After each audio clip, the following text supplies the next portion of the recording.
Real quick, before we start, we just wanted to say that we are in the process of revamping the Patreon, and one of the current plans is to put the most of or the entirety of the current season on Patreon to watch. We will still continue to release things, or we still plan to release things weekly, an episode a week, but if you want to watch more, or hopefully the whole thing, if I can get it all edited, you can patron and head over there and watch it along with us. Yay! So... I wanna do real bad things with you. Hello, everybody. I'm Will. And I'm Kristen. And this is So I'm Watching True Blood, Season 2, Episode 1. Nothing but the blood. Nothing but the blood.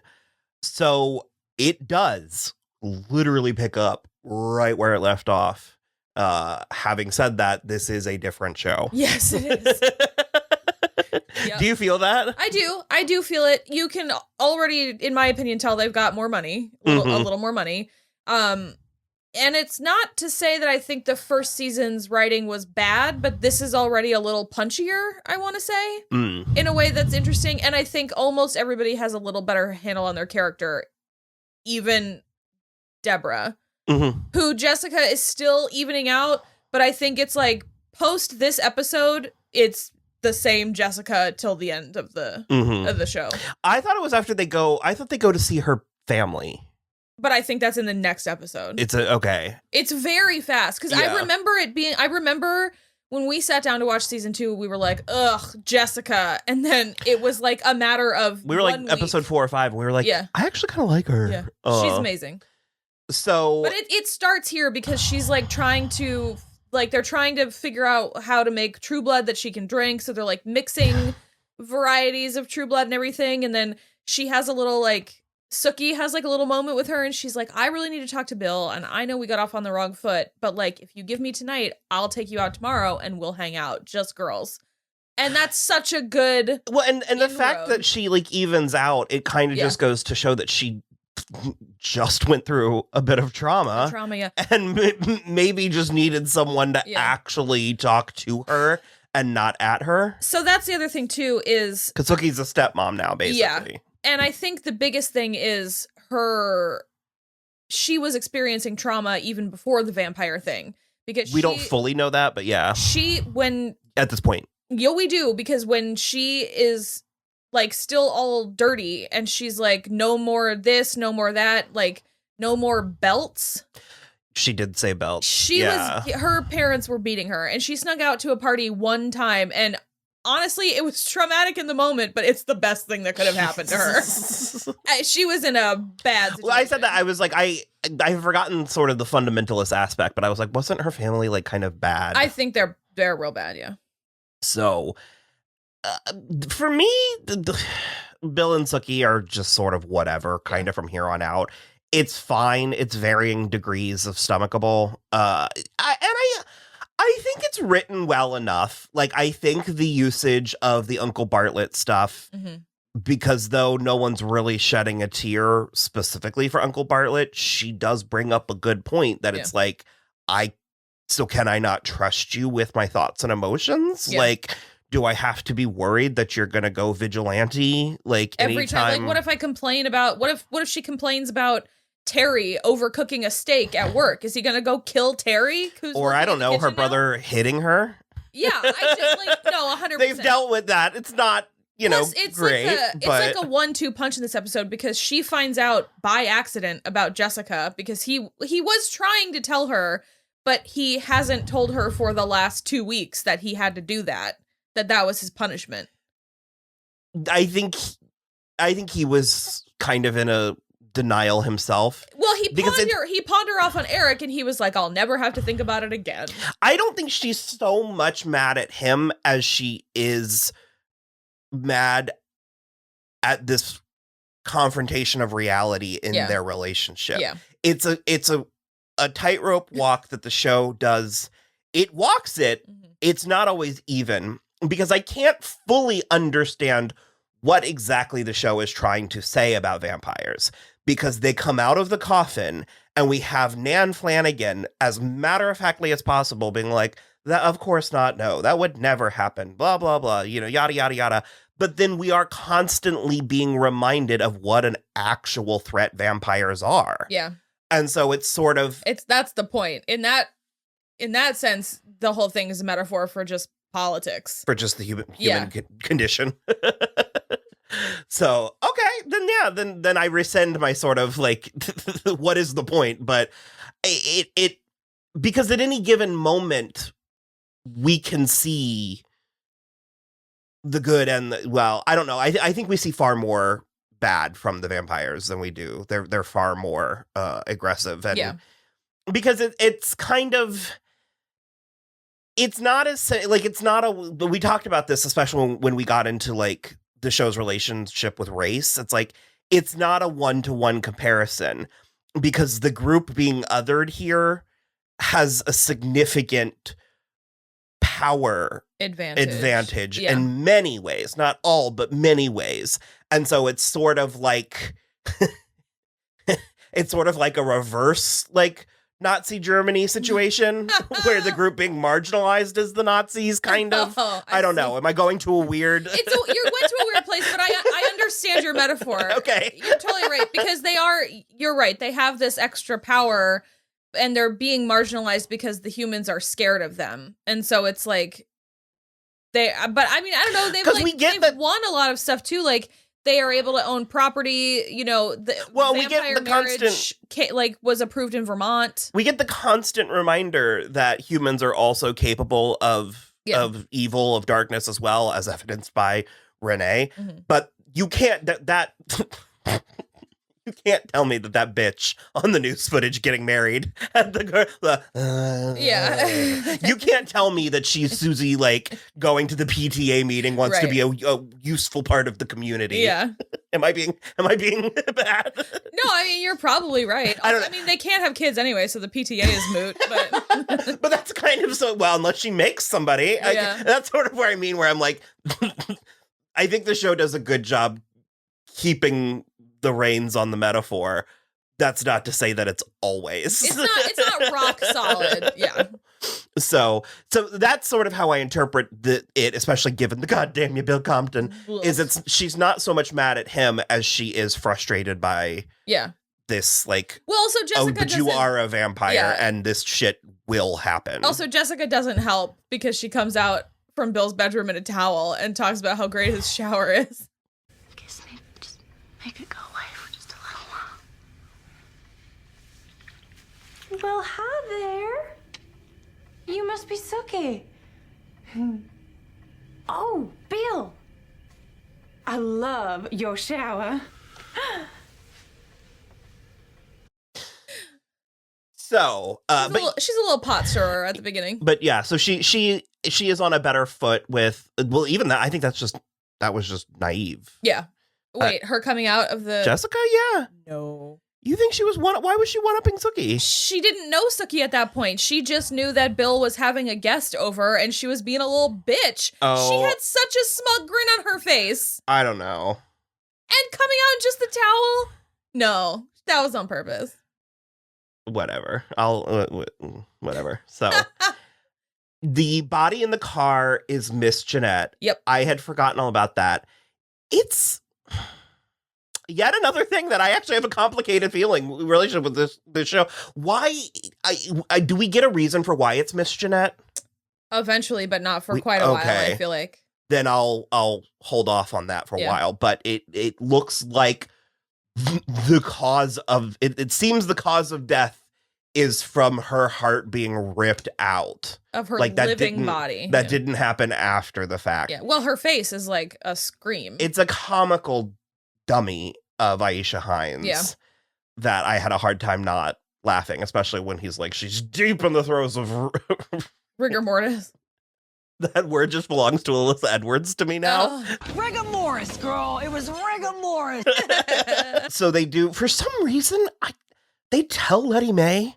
I don't know why they needed. It was a bad move on Kenya's. It's a bad move on Tara's to elaborate. I don't. Also, but Tara specifically told Kenya not to call Letty Mae, and she did anyway.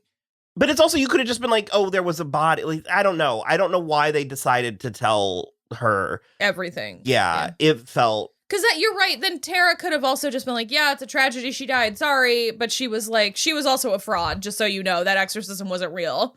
And it's like, why are you tempting this? And we have Marianne's introduction to Letty Mae. It's pretty breathtaking. I don't remember Michelle Forbes being like, my takeaway wasn't that she's good, like as an actress, because she comes up and she just delivers this scene. It is so delicious. Ms. Thorne, I've heard all about you. What a rare opportunity this is. I've always wondered what it would be like to gaze into the eyes of someone so devoid of human compassion. What? Just as I thought. Emptiness. Nothing inside. I've always wanted to meet somebody who was so devoid of human compassion. Whoa! And Adina's like, because she falls for it. So maybe Letty Mae is a narcissist. Maybe that's. I think of. There's too many times where qualities I think go hand in hand. That like I think perfectionism is tied to narcissism a lot of times. It can be. Yeah, but because Letty Mae let herself go so much, I have a hard time believing that she's a narcissist. 'Cause like, but no, I get it. Yeah, they don't have to go hand in hand. Yeah, well, there's also Munchausen. There's a lot of things happening, but Marianne lets her have it. And that's part of what I meant when I was like, this is a different show, because obviously there's magic in the first season via the vampires and eventually shapeshifters, but this season is making no mistakes that there's some fucking freaky hoodoo voodoo, like. Well, because we get the little baby beagle Sam back.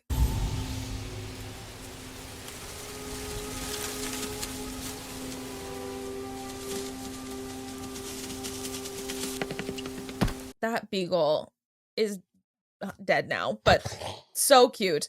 And he breaks into a house, he steals some food, and he's again totally nude. And then Marianne, don't eat don't eat food. Fairy food. Stop it. So Marianne catches him and then uses him for a sex rite where she starts vibrating on top of him also. And he tries to and then he steals a bunch of jewelry and money from her, and he assumes that is what. That is actually hilarious and adorable that Sam, especially teenage Sam, but especially grown Sam, thinks that Marianne traffics in something as pedestrian as money. Cash. Yeah, cash money. Yeah, maybe gold. I'd give her but cash money. She's sort of like. She laughs at him and she's like, oh, so cute. So cute. I'm like, that is worthless to her. She's like, I don't want money from you. And because. Again, as many people on the show do, she presents so warmly. She's so beautiful and so gracious and so kind. And then we see her behind the scenes, like, because I remember the scene with Eggs and Tara, where they're hitting it off, and then her assistant Carl, right? He brings them the towels, and I remember that taking us all the way out when it happened. Yeah, and then we cut back into the house where Carl goes inside, and Marianne's like wallops him. Yeah. Not necessarily a closed fist, but she gets him with this part of the hand. It's back. Well, yeah, it was a backhand. So she gets him with the whole broad side of her like wrist and hand. Carl?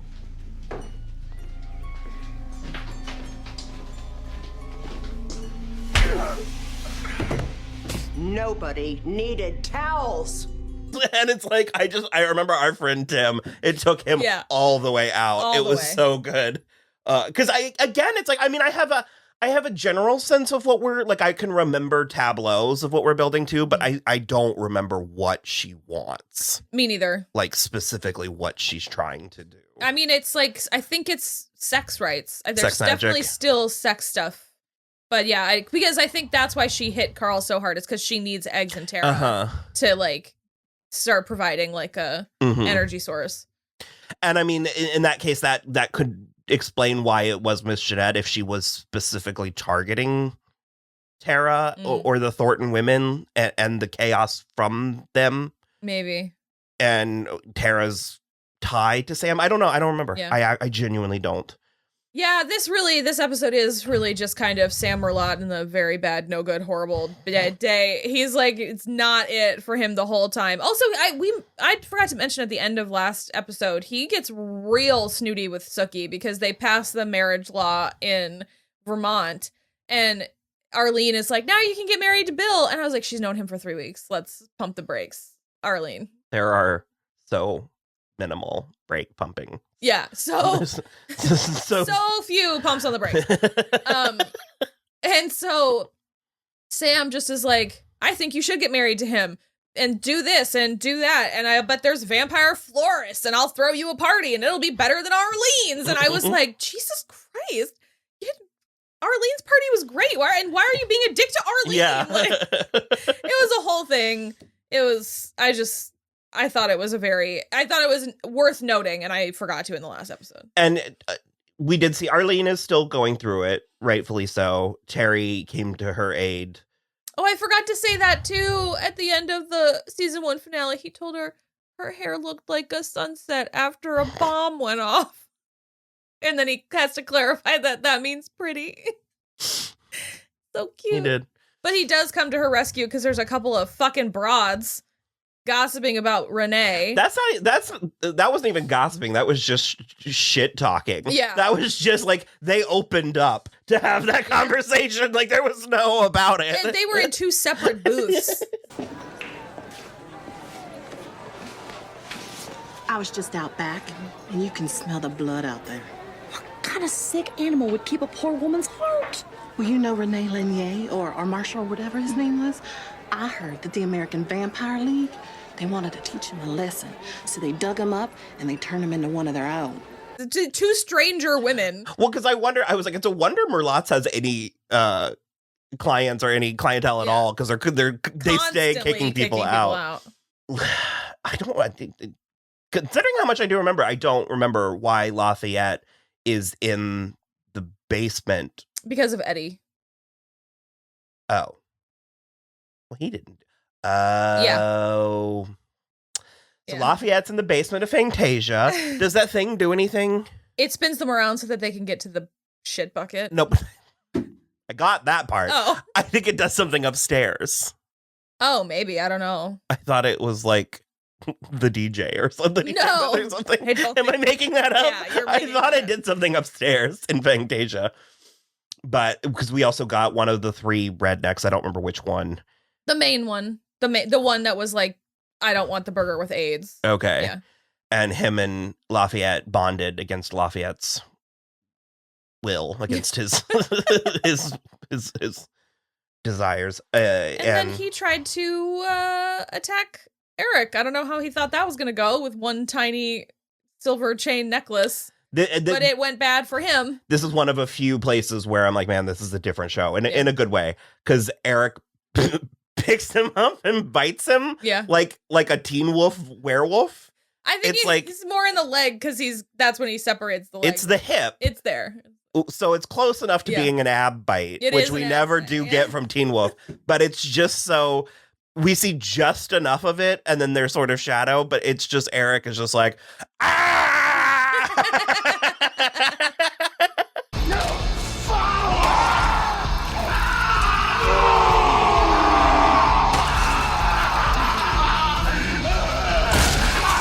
And he's also got foils in his hair, like Pam is doing his highlights. And they're just like splattering blood on Lafayette.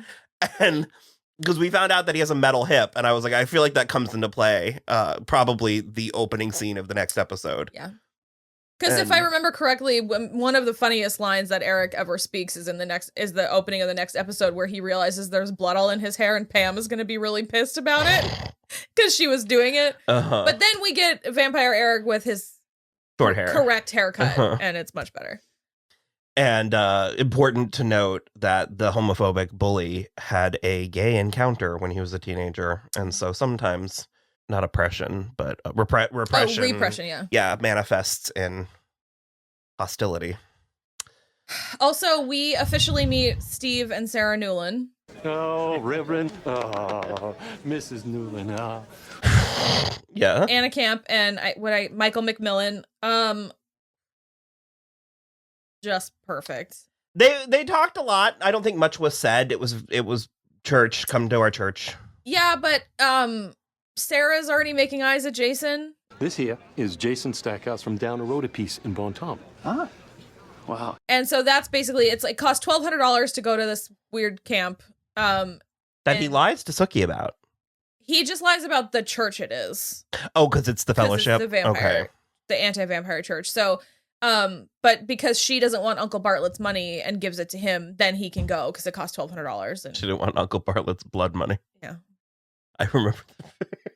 It's very contrived because she's going through. Well, the scene, the grand scene was actually excellent because I don't think that. I mean, obviously there was the funeral, but I was like, there wasn't weight or there wasn't grief for Gran. And as of that scene, I feel. Yeah. I was like, okay, I get it. It's actually very effective, very heartbreaking. Yeah.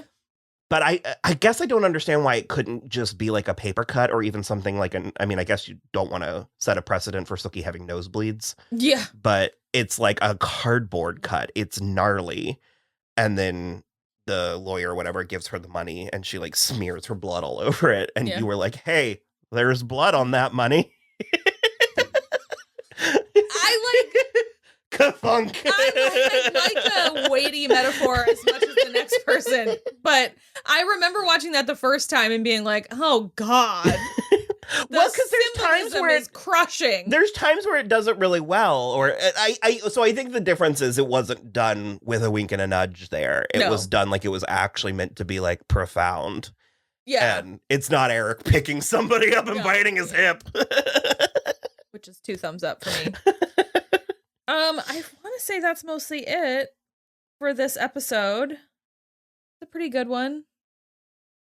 Yeah, I think so. It was a premiere, so. Yep. Oh, Andy is still running off at the mouth, getting shit hammered because Miss Jeanette's body was found in his car. And so Bud is like, you are also kind of a suspect, Andy. And he tells him he's making a fool of himself. It's like he went through whatever training, detective school or whatever they do, and he missed the memo on motive. Yeah. Because he's just like, well, you were here, so it has to be you. And I was like, why? And he again already is trying to pin this on Jason somehow. Well, Tara first, and then Jason. And it's like, you have no proof of anything. It's ridiculous. So, all right, I think that's good for now. Yep. So, Hoyt did mention if he ever met a nice vampire girl, he would go for it. Just as an FYI. He asked if, I think this was last week, but he asked if Bill knew anybody his age. Yeah. I don't think Hoyt is 17, but. No, but. Ralph. We'll see. I mean, but he's younger than Jason, and Jason's only like 26 or 27, so early 20s, that's fine. She's immortal. She's immortal, that's whatever. The power balance has shifted. Yeah, it's fine. Yeah, so yeah, we'll be back with episode 2 next week. Oh, Bill and Sookie had a bunch of real naked sex.